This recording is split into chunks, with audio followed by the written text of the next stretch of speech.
If someone were to ask me where QEP came from, I'd have to tell them that it was not planned. At some point, it just appeared as a necessity, and it was caused by patterns that we just kept seeing so frequently that we could no longer ignore it. So, starting from the beginning, most people start their optimization journey with or as a result of basic blood work. But eventually, those snapshots become insufficient as they don't reveal trends, early risk, or how small changes are accumulating over time. So, what happens next is that very capable, high performing people take the next step. And these are the people that are serious about longevity, performance optimization, and health risk mitigation. They would seek us out for advanced diagnostics and try to go more deeply with their health. Do advanced blood work, full body MRI, functional DNA, biological age, nutritional sensitivity, et cetera, et cetera. And they also would have access to great doctors. So, second, third, fourth, fifth opinions were becoming the norm. So on paper, they're doing everything right, but things were still not lining up the way that they should. And not because doctors weren't good or the people weren't following, doctors' orders, but because modern medicine is still built on specialization. So if we look at it more closely, the best physicians are, by design, 2 feet wide and 2 miles deep.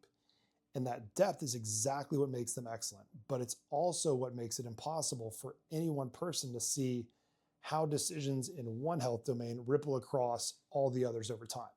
So, to compound the issue, physicians are also looking at these problems through multiple lenses, right? Where were they trained? What's been their personal clinical experience? What's their subspecialty? What patient pressures exist? And if we're being objective, no one has perfect memory. So, even with great documentation, the physicians are influenced by what they remember or what's right in front of them. And so this creates competing narratives across the different health domains as well. None of that is a flaw. It is just a reality of our healthcare system and our limitations as humans as we currently exist today.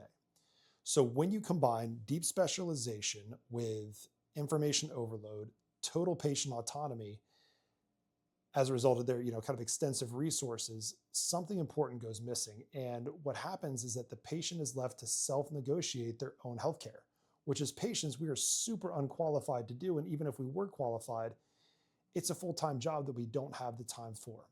So ultimately, that is the real issue. As healthcare gets more advanced and information becomes more readily available, we're left to make our own health decisions. And what it comes down to is that this isn't happening because of fear or because of lack of discipline, but because there's no qualified referee, no structure overseeing how decisions are being made across the numerous health domains and over long periods of time. The quantum executive protocol was created to solve that problem.